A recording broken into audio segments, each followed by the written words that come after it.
Take a seed, you plant it, you grow it, you dry it, you roll it, you smoke it, and it goes down smooth. Hey! Spanning the continent to bring you the truth about cannabis and marijuana law reform.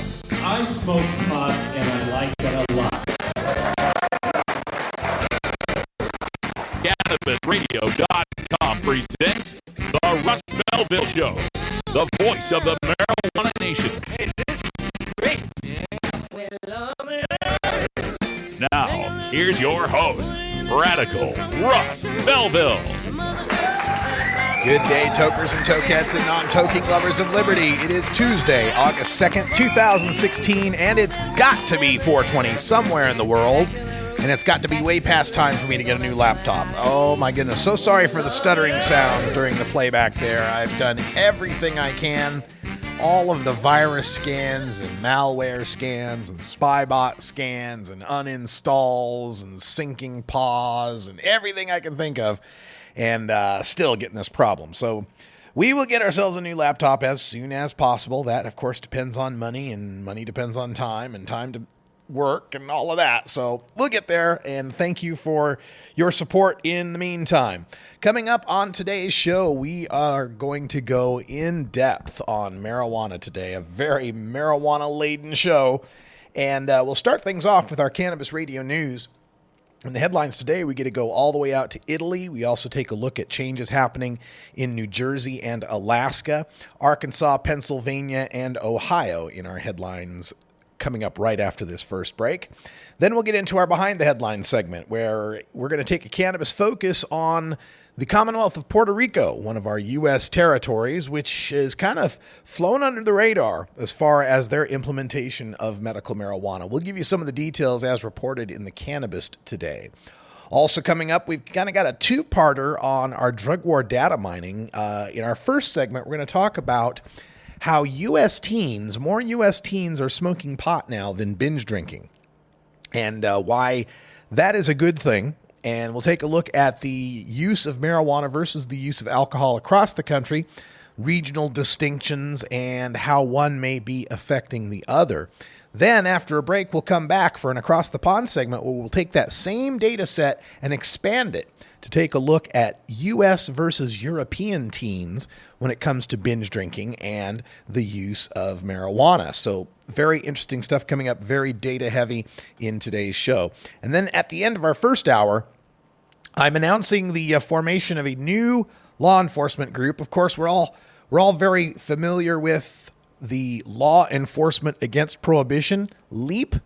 We know about LEAP. These are the cops that go around educating the American citizens on the need to end the war on drugs. Well, I've come up with a new law enforcement group. I am calling them PWND, Police Who Need Education on Drugs, PWNED. That'll be in the Radical Rant today, where I tear apart some of their anti-Prop 64 campaign talking points that have been coming up from the Sheriff's Association and the various law enforcers that are against Prop 64 legalization in California. Then we'll take things into hour two. I told you yesterday about Philippine President Rodrigo Duterte. I've got some updates on Duterte and what's going on in the Philippines in his mad descent of Southeast Asia's oldest democracy. Then we'll have some time for a couple of other bonus rants that I've written up for various outlets, one that's on Huffington Post right now. And my radical rant for High Times today, which is consider Attorney General Christie and drug czar Sabet. Kind of a worst-case scenario of what a Trump administration might bring the marijuana reform movement. And then we'll close out hour two with another piece I've written up on this 2016 election on the comparison of magical thinking between the true legalizers out there who always want to go against the incremental legalization plan and the true progressives out there that want to vote against Hillary Clinton because she's just not good enough. She's just evil. There's a lot of stuff coming up on today's Russ Belville Show. Thanks for joining us. We're back right after this. This is the Russ Belville Show on CannabisRadio.com.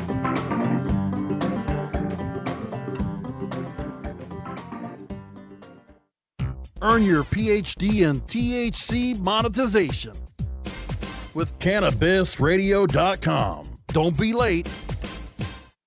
While the feds and state are doing their dance, you still need to transact business and manage your cash. Go professional and let your customers pay with PayQuick. They pay you and they earn rewards points. PayQuick connects to your bank account for free and secures all of your transactions. And with PayQuick, you can pay your producers and processors for free. Plus, it pays to have it because it makes depositing your cash safe and so easy. No cops, no crooks, just compliance and comfort, knowing you have your cannabis business in check with PayQuick. PayQuick, the safe and easy way to pay. PayQuick.com. Educator, author, and advocate Dr. Mitch Earlywine is here to tackle the burning issues. And I'm here to clear up the myths about cannabis and burn them away with science. CannabisRadio.com presents a no-holds-barred platform that seeks to redefine and revolutionize the entire scope of the cannabis culture while opening the door for more to join the cannabis crusade. Dr. Kevin Hill. You can't ignore the fact that, like alcohol, most people who use don't have a problem. So I think that you need to think about policy in that way while educating people properly about marijuana. I think that's the way to go. Burning Issues, only on CannabisRadio.com. This is Dan Michaels from DanMichaelsAudio.com, and you're listening to Radical Russ on CannabisRadio.com. When you are starting up a medical cannabis business, you want a fired-up lawyer who understands the needs of cannabis consumers. The law office of Lauren Vasquez is your fired-up lawyer for the cannabis industry. Visit her website, fireduplawyer.com, or call 1-855-MMJ-LAWS for more information. That's 855-665-5297 for Lauren Vasquez, your fired-up lawyer, or email fireduplawyer@gmail.com.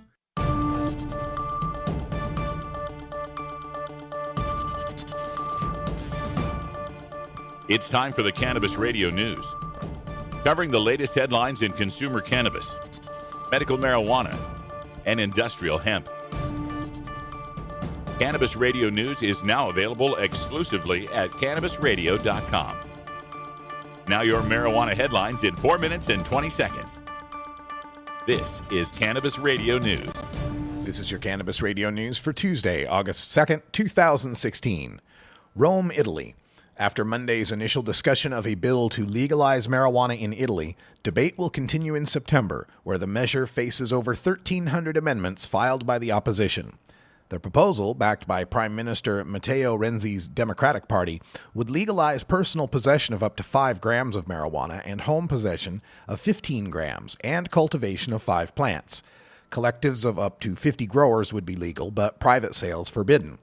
State-licensed growers would supply a state-run system of cannabis sales. Opponents of the measure include the Roman Catholic Church. Pope Francis has consistently opposed liberalization of drug laws, telling a Reform conference in 2014 that, quote, attempts, however limited, to legalize so-called recreational drugs are not only highly questionable from a legislative standpoint, but they fail to produce the desired effects, end quote. Deputy Maurizio Lupi, an opponent in Parliament who opposes the measure because it, quote, sends the message that anyone can freely smoke a spliff, end quote. Trenton, New Jersey. Republican Governor Chris Christie will decide whether New Jersey residents with post-traumatic stress disorder can be treated with medical marijuana after lawmakers approved a measure Monday. The state Senate on Monday approved the measure previously approved by the Assembly that allows marijuana to be used to treat PTSD if it's not treatable with conventional therapy. A growing number of states are weighing whether to legalize marijuana to treat post-traumatic stress disorder, but many veterans are increasingly using cannabis even though it remains illegal in most states and is unapproved by the Department of Veterans Affairs because major studies have yet to show it is effective against PTSD. Anchorage, Alaska. An outgoing official involved with the legalization process in Alaska says the state isn't, quote, really serious about making this happen, end quote. Bruce Schultz was removed from the 5-member Alaska Marijuana Control Board on Friday by Governor Bill Walker. Schultz had previously served as the board's chair, but was demoted from that position earlier this year. Quote, there's an underlying agenda to subvert the process, says Schultz, to delay the implementation of a legalized marijuana industry, end quote. A spokesperson for the governor denied the allegations, saying instead that Schultz was terminated simply for performance reasons. Little Rock, Arkansas. Attorney General Leslie Rutledge has rejected a proposed constitutional amendment for the 2018 ballot that would legalize Arkansas marijuana in the state. The proposal by Mary Berry of Summit would allow for the cultivation, production, distribution, sale, possession, and use of the cannabis plants and all products taken from the plant, including marijuana. Rutledge wrote an opinion released Monday that the proposal is being rejected because of ambiguities in the text, including whether or not a license is required, whether taxes are allowed, and whether a parent could provide medical marijuana to a minor child. Rutledge in April approved a similar ballot proposal by Berry for the November 2016 election. Rutledge spokesman Judd Deere said Monday's rejection does not affect the 2016 proposal. State College, Pennsylvania. The Borough Council in State College, home to the Penn State University, voted to treat personal marijuana possession as a civil violation, removing the threat of arrest and criminal records. The new rule passed in a 5-2 vote Monday. The rule treats possession of up to 30 grams of cannabis or 8 grams of hashish as a municipal summary offense. The fine for the marijuana infraction will be $250, with a $350 fine for public use. Logan, Ohio. Residents of the Ohio city of Logan, a small town of roughly 7,000 residents, an hour's drive southeast of Columbus, will vote on marijuana depenalization this fall. Officials with the Hocking County Board of Elections certified enough valid signatures from a group called Sensible Logan to place the measure before the voters. Last year, a similar ordinance lost with just 43% of the vote. Logan voters may repeal municipal codes criminalizing possession and cultivation of cannabis. The new law would treat possession of up to 200 grams as a minor misdemeanor and over that amount as a fifth-degree felony, but neither charge would carry fines or prison time, but those crimes would remain part of one's permanent record. This has been your Cannabis Radio News for Tuesday, August 2nd, 2016. I'm Russ Belville. Forwarding the cause of legalization and research of the growing cannabis industry, one podcast at a time. The Cannabis Radio Network. Dr. Dabber, hurry! Its temperature is shooting past 1,000 degrees Fahrenheit. It's burning up. I'm afraid for this little guy, it's just too late. What caused the problem? Only Dr. Dabber can maintain the perfect temperature for a smooth-tasting, slower burn. This standard vaporizer lost all of its health benefits, sending it up in smoke. So you're telling me that most vapor pens burn so hot they produce smoke, not vapor? Correct. Keep away from those standard vaporizer pens and turn to Dr. Dabber. Doctor's orders. Less heat, more flavor. NORMAL stands for Responsible Adult Cannabis Use. If cannabis use is causing problems in your life, consider taking a break or seeking medical assistance. Consider ceasing cannabis use if you have a family history of mental illness. Don't drive or operate heavy machinery while impaired by cannabis use. Cannabis use is not without risks, even though the risks may be far less than those posed by legal drugs. You're not high. You're listening to the Russ Belville Show on CannabisRadio.com. Your grapefruits are no match for my Trump Towers. Okay, maybe you're high, too. Get.Buzz. .Buzz is the internet platform that fuels community interest, excitement, and new experiences. .Buzz is the premier online destination for internet users seeking the latest news on a variety of topics. .Buzz appeals to groups active in blogging, communications, journalism, advertising, and marketing. .Buzz offers registrants a stronger alternative to the shrinking namespace of existing top-level domain names, such as .com, .net, and .org. Get your name now at get.buzz. The world of cannabis is evolving at a frenetic pace. The Russ Belville Show gets behind the headlines to take a deeper look at breaking news in our Cannabis Focus. Today in the Cannabis Focus, we take a look at the Commonwealth of Puerto Rico, one of our 5 U.S. territories, and its progress on medical marijuana. There's a great piece in the Cannabist today that discusses this. And Puerto Rico has come along very quickly and much under the radar of most observers here in the marijuana reform movement. It was May of 2015 when the governor there issued an executive order to legalize medical use of cannabis. At the time, he said, quote, We're taking a significant step in the area of health that is fundamental to our development and quality of life. I am sure that many patients will receive appropriate treatment that will offer them new hope. This was May of 2015, an executive order that nobody was expecting. So throughout the rest of 2015, they worked on putting together a regulatory framework. By January 2016, January of this year, those rules got finalized. The officials made it a medical marijuana program where cannabis could be used in pill, cream, patch, and oral form. No smoking, strict anti-smoking, no herb, no bud. So Puerto Rico is moving ahead with the latest medical marijuana model. New York, Minnesota, Pennsylvania. You wanted your marijuana to be medical. Okay, we're going to make it medical. You don't smoke medicine. So people are getting exactly what they wanted. But anyway, they started this in January 2016. By March, just 2 months later, the governor in Puerto Rico was telling the territory they should move forward with regular recreational legalization. In his final public address, he said the legislature should move to legalize cannabis or at least approve a 2013 bill to decriminalize. Pretty amazing how quickly this is moving ahead. The qualifying conditions under the Puerto Rican regulations would be cancer, HIV/AIDS, Crohn's, Alzheimer's, Parkinson's, Hep C, anxiety, PTSD, among others. There's inclusions in the law that the dispensaries have to have a minimum of 2 security guards, no smoking allowed, a system of seed-to-sale tracking to prevent dispensary hopping, and like some of the more recent laws, like in New Jersey and Minnesota and so forth, the doctors have to register. The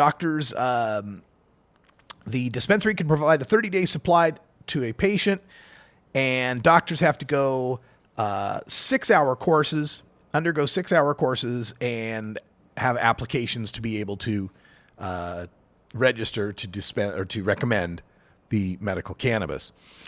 This is, of course, in the background of the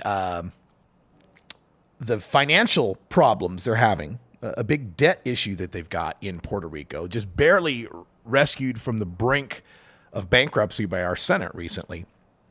So there's a lot of desire for economic assistance, and the medical marijuana industry there is something that they're looking at as something that help generate jobs, generate revenue in this economy, and tourism, believe it or not, because there's a reciprocity provision in the Puerto Rico medical marijuana regulations. That would mean anybody who's got a medical marijuana card in the United States, from any one of the now 25 states that have medical marijuana, would be able to go to Puerto Rico. Now, understand that's not going to cover you for carrying flower, since it's a non-smoking territory. They don't allow patients. There is no such thing as medical cannabis that you smoke. But at least if you're using tinctures or oils, anything like that, you'd be able to travel. You'd be able to go to Puerto Rico and be safe having your medical cannabis card with that reciprocity. So the people on the island are expecting that this could be a sort of a medical tourism option, an option for many of these patients who can't go to other Caribbean destinations to enjoy themselves because of the uncertainty of whether or not their medicine is going to be legal. Jamaica, I suppose, but aside from that, it could be quite difficult. So we're hoping that can help the folks in Puerto Rico who've been struggling with such a terrible economic burden recently. A $399 million debt payment that they have missed. They've already got $70 billion worth of total debt that they're having to deal with. If medical cannabis can put any sort of dent in that situation, all the better for the people of Puerto Rico. This will be Puerto Rico and Guam and the Northern Mariana Islands. Mariana Islands are voting on legalization. Guam already medical. Guam already has medical marijuana. We're still waiting to help out American Samoa and the U.S. Virgin Islands.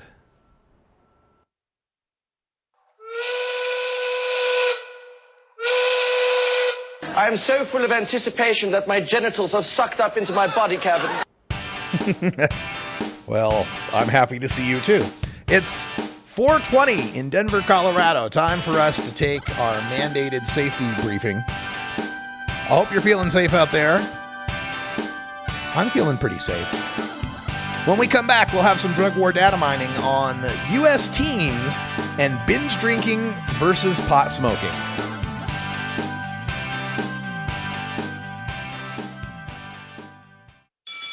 Next to THC and CBD, you can now add CBR to your cannabis vernacular. CBR as in cannabisradio.com. Play as Ted Growing, expelled botany sophomore and the biggest grower in town, only on Weed Firm Replanted. Available on the App Store and Google Play. It's a lot of work being the biggest grower in town. Maintaining a room full of plants while dealing with a slew of eccentric customers? From a hardcore partier to the curious neighbor next door. Is anybody home? Help me expand my bud business by unlocking new strains, customizing my grow room, and completing challenges that you can't get enough of. Grow your empire so big you can see it from space. Low on funds? Don't worry. Weed Firm Replanted is free to download. Download Weed Firm Replanted for free on the App Store and Google Play today. Get growing, Mr. Growing. Welcome to Cannabis Confidential. I'm your host, Dr. Dina. We've got David Faustino on the line, Bud Bundy from Married with Children. Did you feel nervous being a celebrity walking into a weed store? I don't remember at all being like, ooh, I'm scared someone's going to take my picture here. What are they going to say? Bud Bundy smokes bud? I mean, come on. It wouldn't be a big shocker. Hey, this is David Faustino, and I'm on Cannabis Confidential with my girl, Dr. Dina, on cannabisradio.com. The Russ Belville Show reminds you to never smoke and drive impaired. Hang out for a while and share. Don't want to spend money on a night out, but don't know what to do other than watching TV or playing video games? Consider playing guitar, bass, banjo, or mandolin. The instrument will give you hours of entertainment with friends with minimal expense. Stop by the Fingerboard Extension, downtown Corvallis at 120 Northwest 2nd Street today, or check out its inventory on the web at fingerboardextension.com.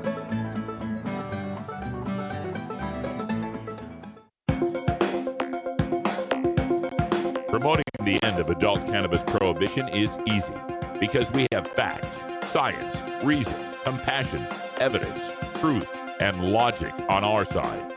It's even easier when researchers catalog it all for us.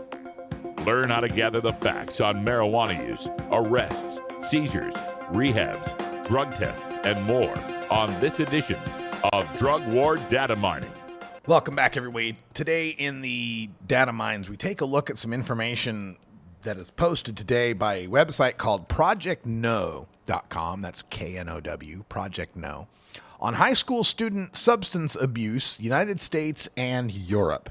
And a lot of this is coming from data that we find in the National Survey on Drug Use and Health. And the big headline coming across the media today is that more students in the United States, more young people, age 12 to 17, are using marijuana than are binge drinking.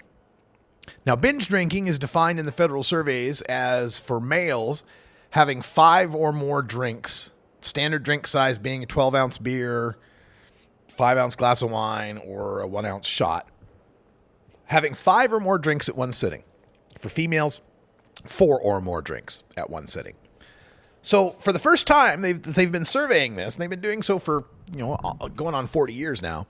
They're finding that more kids would rather smoke pot than binge drink. And as far as I'm concerned, this is great news. Binge drinking can kill you. Binge drinking leads to teenagers making all sorts of terrible decisions, unplanned pregnancies, car wrecks, whatever else you might want to throw at me here. Pot smoking among the teenagers is not going to have that detrimental effect. This is not to say that anyone's encouraging young people to smoke pot. All it is saying is that if they're going to be using a substance, wouldn't we all be better off if it was the safer one? So some of the numbers in here, they find that 7% of youth aged 12 to 13 took an illegal drug in the past year. Wow, 7% of 12 and 13-year-olds. 5.6% reported drinking alcohol.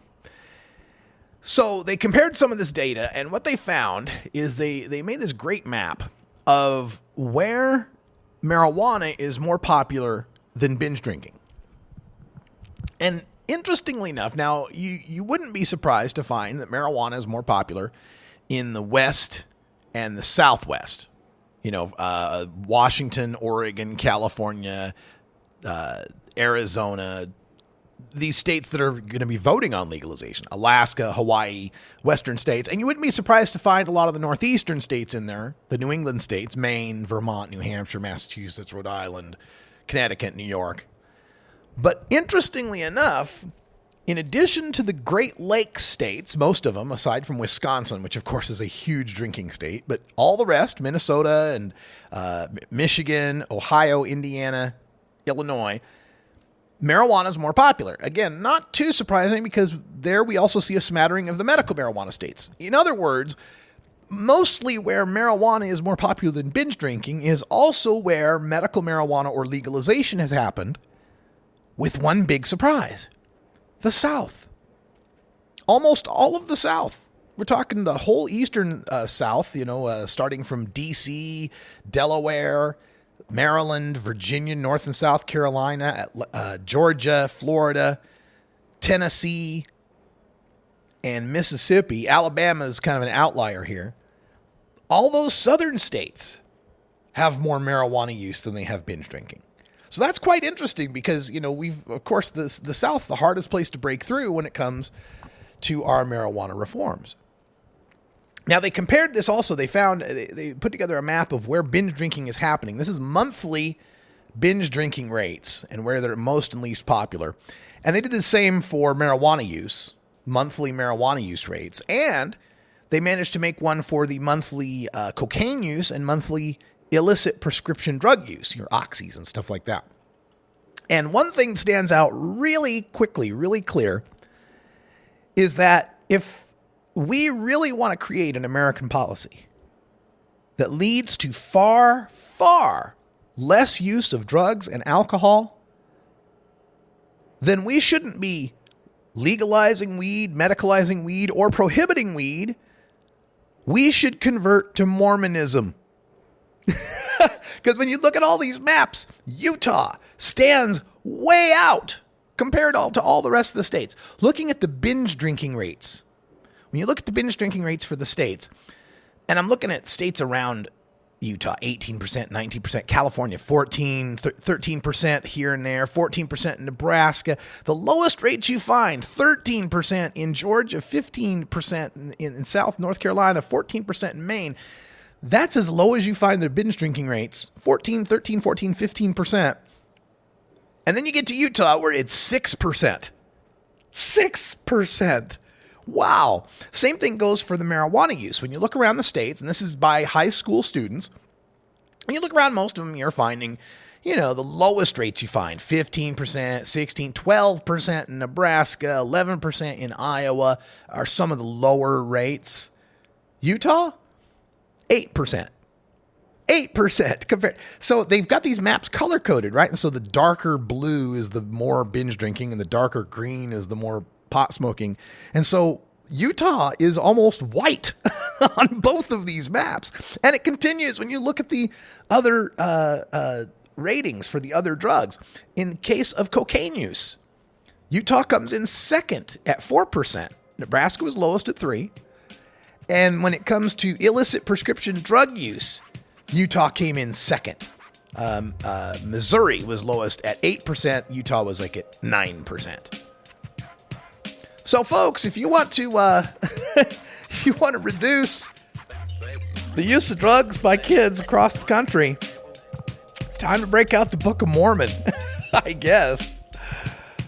When we come back, we're going to go across the pond and take a look at these same sorts of numbers with respect to Europe. See how things are different or the same.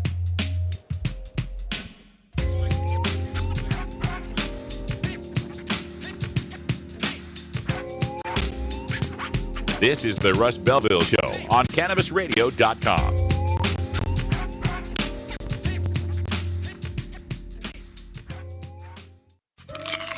Keep your cannabis cravings under control. Feed your mind with CannabisRadio.com. While the feds and state are doing their dance, you still need to transact business and manage your cash. Go professional and let your customers pay with PayQuick. They pay you and they earn rewards points.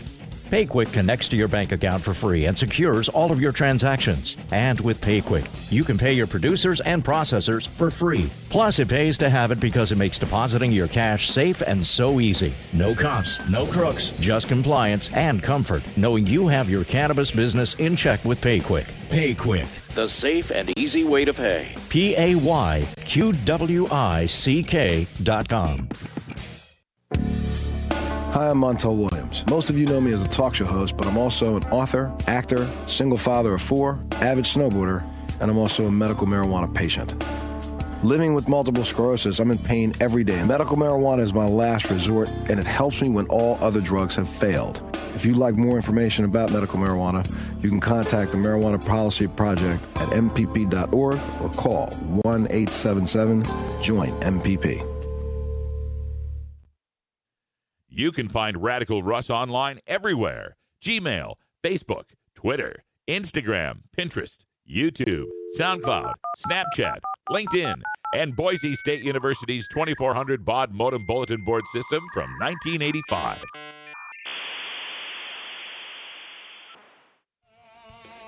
Coming soon to a city near you, Cannabis Finance Boot Camp. Get all your cannabis accounting, legal, and compliance questions answered by their knowledgeable panel of industry experts who want to help your cannabis boom. Whether you're a grower, dispensary operator, or a newcomer to the field, your cannabis needs Cannabis Finance Boot Camp. For information on upcoming events, visit CannabisFinanceBootCamp.com.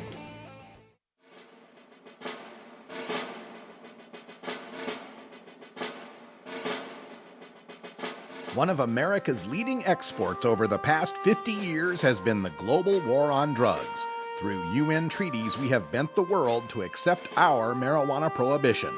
Learn how our allies in Europe are fighting for their freedom as we go across the pond.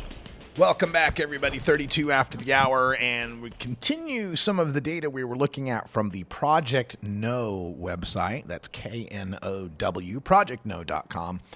where they have some informative graphics up with regard to teenage marijuana and alcohol use, particularly binge drinking. And we discovered that finally in America, for the first time ever, more teenagers are smoking marijuana than binge drinking, defined as 5 or more drinks at one sitting. These rates of binge drinking versus marijuana use. The marijuana use seems to be more popular in the places that have passed marijuana legalization and medical marijuana, the West Coast and Southwest, the Great Lakes region, the Northeast. But also, marijuana is more popular in the South, kind of surprising, leaving mostly the Intermountain West and the Great Plains states as states where more teenagers are binge drinking than using marijuana. Then, in comparing the rates of drug and alcohol use by the teenagers across the United States, we find that the state of Utah is the lowest in rates of binge drinking and marijuana use, far lower than the number 2 finishers, and second place in cocaine use, and third place in prescription drug use as far as how few of their people use it. The states that have the highest abuse rates when it comes to binge drinking would be West Virginia at 24.4%. Nearly 1 in 4 high school students are binge drinking monthly in the state of West Virginia. When it comes to marijuana, the state leading the nation is New Mexico with 27.8% of their high school students, followed by Washington State at 26.7%. Cocaine is most popular among the high school students in New Mexico, again, 10.3%. And prescription drugs are most abused by high school students in Arkansas at 21.5%. Now, it's interesting to compare this with our fellow countries in Europe. The countries in Europe, when you look at the map for the binge drinking rates among high school students over the past 30 days, 27% is the number for the entire country, for the United States. 27%. More than 1 in 4 high school students is binge drinking at least once in the past month. There is only one country in Europe with a lower rate of binge drinking than the United States, and that would be Iceland at 17%. After that, every other country in Europe has far more high school drinking than the United States. The Scandinavian countries range from 35% to 48%. We get to the UK, Europe, UK, France, Germany, those areas all in the 70s, 70% of high school students drinking. Even when you get to Austria, the top number in the top rate in Europe there, 80%. 4 out of 5 high school students in Austria are binge drinking. Now, a lot of this owes to the fact that there's a far different set of drinking laws in Europe. In almost all of Europe, the drinking age is 18 years old. And at 18 years old, many people might still be in the last year of high school. It also makes it more likely that a younger brother or sister has an older brother or sister that can acquire alcohol for them. In Germany and surrounding countries, including Austria, where it's the 80% binge drinking rate, the drinking age is 16 if you want beer and wine. It's 18 if you want hard alcohol, what they call spirits. So it's not so surprising that United States, with a uniform drinking age of 21, has a 27% binge drinking rate among high school students, where Europe, with an almost uniform drinking age of 18, at the greatest, it's 16 in some places like Portugal, and absolutely 16 in tiny Luxembourg, 16 years old even for hard alcohol. So it's no surprise that with those that low of a drinking age across Europe, we're going to see far greater monthly binge drinking by these teenagers. But there's an interesting wrinkle in this data. And that is when you look at American drinking, the effects of American drinking versus the effect of European drinking, you find that Americans age 15 and up only drink 3/4 as much alcohol as Europeans. So you add up, this is not just teenagers now. We're talking about all the way up into adulthood. In America, we only drink 75% as much alcohol as Europeans do. They far outdrink us. But in America, we're far more likely to be involved in alcohol-related accidents and other alcohol-related causes. Now, there's a few theories as to why this, or hypotheses as to why this is. One, the hypothesis that the lower drinking age in Europe leads to teens, young people, drinking earlier and learning better responsibility when it comes to their use. Whereas we make them wait till 21. And so for that whole age range from 16 to 21, for 5 years, they're engaged in irresponsible drinking that's unsupervised. That's one theory. Another consideration is Europeans having much more in the way of public transportation options and having far lower blood alcohol limits for their impaired driving. So it's an interesting bit of data to look at to compare the American and the European data with respect to drinking, in that they drink far younger, far more often, and far more volume of alcohol, yet have less public damage from that, less public cost from that.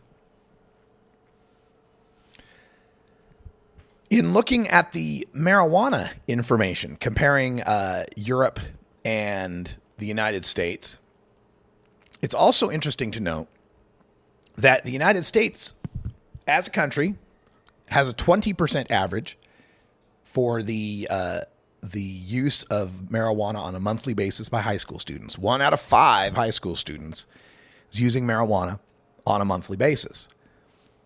There's only a couple of countries that reach that level in Europe, and that would be Spain at 20% and France at 24%.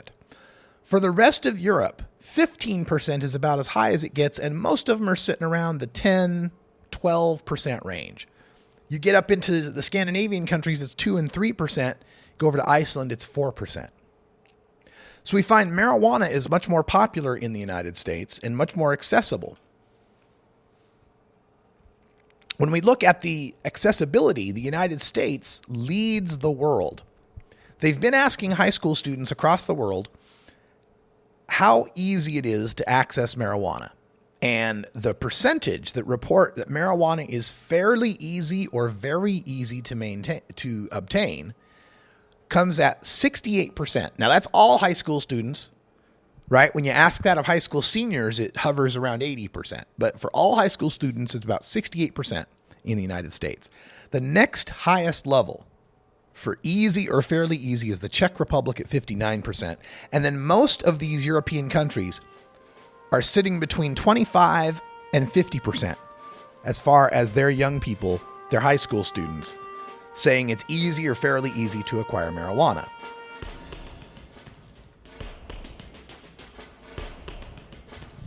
All of this information is available on projectknow.com. That's projectknow.com. Look for their high school drug use infographics. They've also got some great links in their sources as well if you wish to do some further investigation.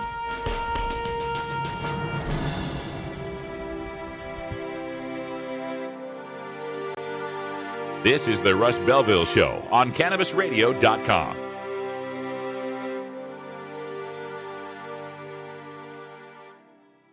From dabs to chibas, sativas to indicas, we roll out a whole concentrate of fresh new content every week. It's like going from the greenhouse to the dispensary. CannabisRadio.com. The cannabis industry is growing, business is booming, and as new opportunities arise in newly legalized states, each market is getting more competitive. Today, it takes more than just being a good grower. Do you have the resources to market and handle this ever-changing business landscape? Let Canna Management Corporation help you grow your canna business with our vast resources and experience to make your business a fully functional service company. Financial management, HR, sales, marketing, efficiency, and more. CMC has the experience and the expertise to improve your business and help you better meet the demands of your clients and customers. Call Canna Management Corporation and let our team get you ready to grow. 415-269-8015. That's 415-269-8015. Or visit canna-management.com. Tommy Chong is ready to cut through the smoke and change the tone of Toke Radio. You know, during Dance with the Stars, I started feeling discomfort. Yeah. And not only that, I was doing these old man smells. And it was kind of embarrassing because, you know, all the Dancing with the Stars crew, cast and crew, you know, they were all young kids. Yeah. You know, and then all of a sudden, this old guy would come along and do one of those silent farts, you know, that you don't know you're doing it. Yeah. And all of a sudden you smell, and everybody go, what the hell smells? And, you know it was me. And so I'd scurry off to the bathroom, you know. And that's when I knew that there was something wrong. The Tommy Chong Podcast, only on CannabisRadio.com. Welcome to my world. This is the Russ Belville Show, annoying Kevin Sabet since 2012. The Russ Belville Show is proudly sponsored by the Marijuana Business Association. The MJBA, called by NBC News the Cannabis Chamber of Commerce, is the fastest growing business association in the fastest growing industry in America. I've been working with the MJBA for years, and I personally invite you to join the MJBA. MJBA also publishes the popular MJ Headline News on Facebook and the MJNewsNetwork.com and Marijuana Channel 1 on YouTube. Visit mjba.net for more details.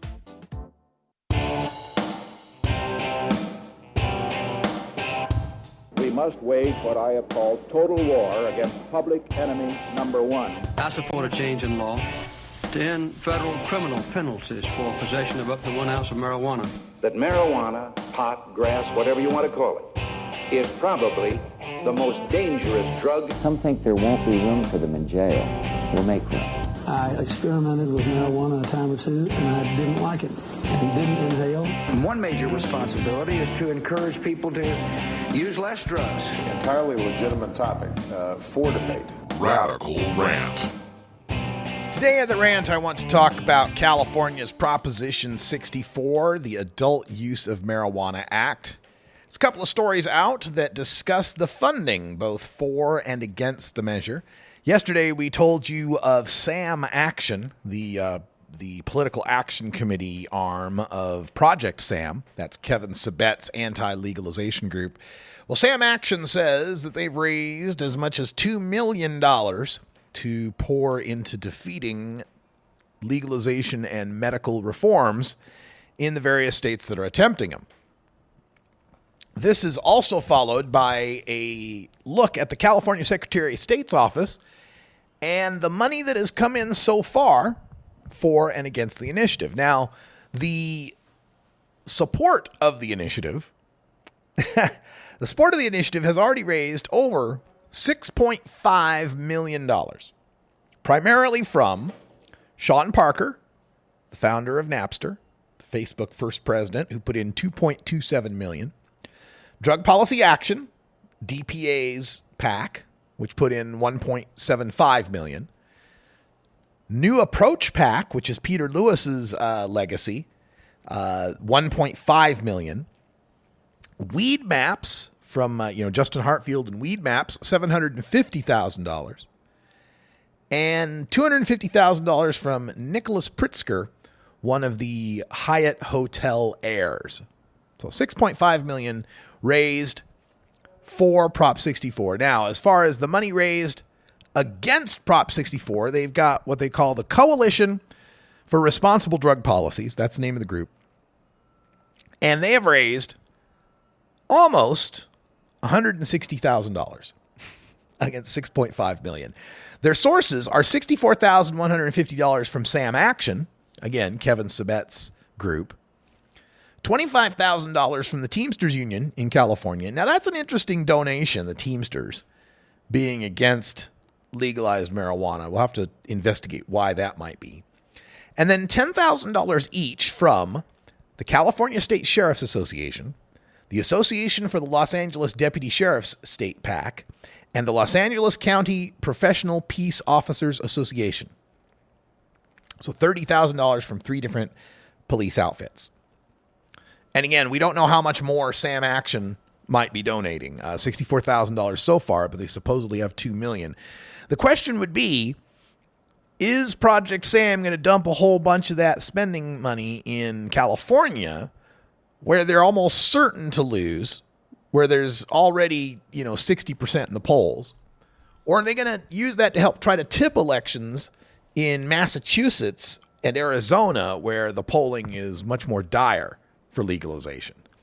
Or Maine, where they might be able to swing more votes? It remains to be seen how they're going to spread that money out. I don't think all $2 million of it is going to go to California by any stretch of the imagination. But there's this great piece in the LA Times about this and how law enforcement is lining up against Proposition 64. And it's hilarious to me because reading down the list of excuses is almost like a guidebook of all the typical standard bullet point bumper sticker talking points that you hear from prohibitionists all the time. So I figured I'd run through them. Quick rebuttal to all of these cops in something that I like to call pwned police who need education on drugs. PWNED. If you don't know what pwned means, look up PWNED on the internet. Anyway, the first one, a standard SMOF. We open up this piece with a standard SMOF, the stoned mayhem on the freeways argument. George Hofstetter, the president for the Association of Los Angeles Deputy Sheriffs, one of those $10,000 donors, said, quote, "You hear people say it's not as bad as alcohol, But if you smoke marijuana and drive, it does impair you. I hope we can get the word out there, but there's a lot of support for it right now. End quote. So we're going to have some stone mayhem on the freeways if California legalizes, huh? But right now, when California has medical marijuana that anybody who wants to get it can get it, and dispensaries all up and down the state for the past 20 years, and yet California's fatality rate per 100 million miles driven has steadily declined over that entire time. Why do you think marijuana legalization is going to change that dynamic any? Why do you think removing the need to get a permission slip from a doctor is suddenly going to make all these people start smoking and driving if they weren't already? And what do you find in Colorado, Washington, or the other states that have legalized that lead you to believe there's going to be that much more carnage on the roads? These statistics about catching more stone drivers don't wash. Just because you caught 2 fish on the river on Tuesday and you caught 20 fish in the river on Wednesday doesn't mean there's more fish in the river on Wednesday. It just means that you tried harder to catch them. And that's what's happening in Colorado and Washington right now. The next attempt to defend the cops spending money to defeat legalization was the Sabbat conjecture. They got a quote here from a lady named Hutchins. She's the Orange County sheriff, who doubts that new tax revenue will offset the cost of potentially having more drivers under the influence of marijuana and more people in addiction treatment. So this is the old Sabbat conjecture that says, oh, well, for every $1 in tax we take in from alcohol and tobacco, they cost 10 times that much in drunk driving and lung cancer and all the other costs. This would be scary if it were 2011, Sheriff Hutchins, but you can actually look at how much tax money has been raised in Colorado and Washington, and it's over $200 million at this point. Now, if you can point out $200 million offsets in drivers under the influence and people in addiction treatment, I'd like to see it, because even Kevin Sabet hasn't come out with that yet. The third point they try to foist on us is the drugs are bad. Okay. That Sheriff Hutchins said she doesn't think the financial benefits are a proper basis for assessing the merits of legalization, saying, quote, even if they were making money hand over fist, to me, it's not good enough reason to legalize marijuana.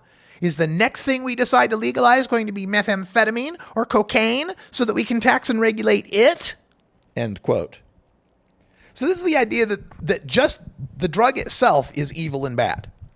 Ignoring any other exigent circumstances, just the fact that a drug is bad, even if we made money at it. So she undercuts her previous point of doubting whether the tax revenue would actually match, the costs, saying that even if the tax revenue does offset the costs, it's a bad thing.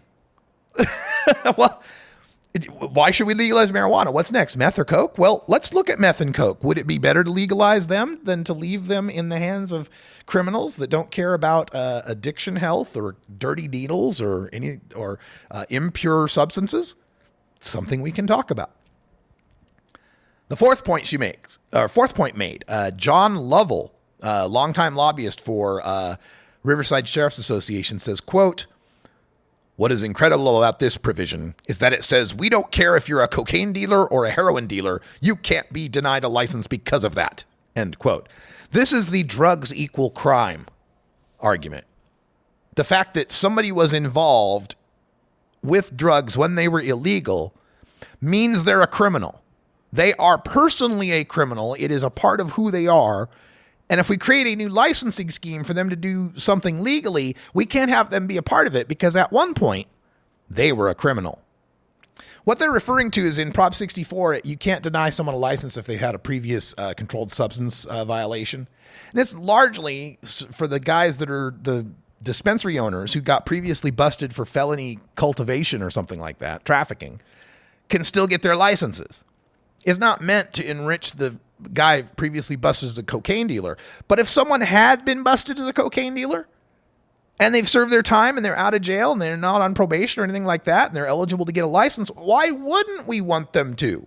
Why wouldn't we want to take them out of being in an illegal market and being now a legal contributing member of society?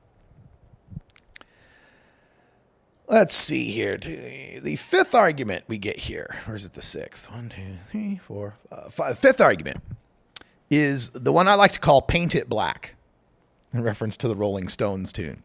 Sheriff Hutchins said she's been following the news out of Colorado since the state became the first to allow recreational marijuana sales 2 years ago. She noted the state still has a significant black market, and there's no reason to expect California's entrenched underground market also wouldn't persist. What kind of rationale is this? Well, since we can't eliminate the black market 100%, let's let it all be 100%. Let's keep it 100% black market. After we legalize, 10% of it may still be the black market. That's not good enough, so let's still let it be 100% black market. I've never understood that rationale. Why would you not want to be, if the black market's the bad thing and legalization reduces that, why is that not a good thing? And of course, after these 5 arguments, Stone Mayhem on the freeways, the Sabbath conjecture, drugs are bad, okay, drugs equal crime, and Paint It Black, we'd have to wind things up with the old classic. What about the children? For God's sake, won't you people think of the children? What the hell kind of monsters are you thinking about legalizing marijuana? Had you not considered the children? The quote in the piece says, both sides argue that their biggest concern is keeping young people away from marijuana. Quote, I don't think we need one more thing to dumb down our young people and impact their motivation to do well in life, said Sheriff Hutchins from Orange County. Yes, the old amotivational syndrome argument and the IQ loss argument. The idea that, oh my God, if the kids are smoking pot, it's going to impact their motivation. They're not going to do well in school. They're going to drop out. They're going to be losers. Despite us just talking about the previous segment, how 27% of high school students are smoking pot at least once a month. What we are seeing here is the last desperate gasps of law enforcement, prohibitionist dinosaurs, working their way down, who will eventually find themselves on the ash heaps of history. They're sinking into the tar pits of irrelevance. And these are the final arguments they have. This is all they've got left in their arsenal against what is now 10 straight national polls showing majority support nationwide for marijuana legalization.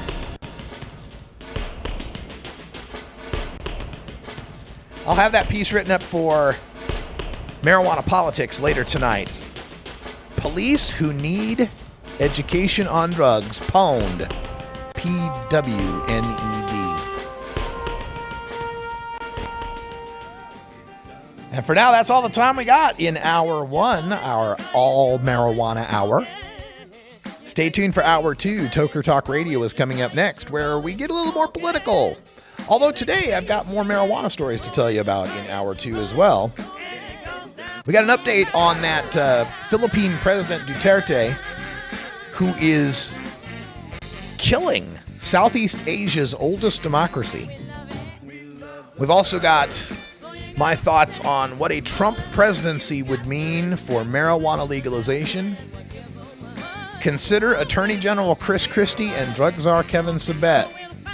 And we'll wind things up with another look at how true progressives and true legalizers share the same magical thinking.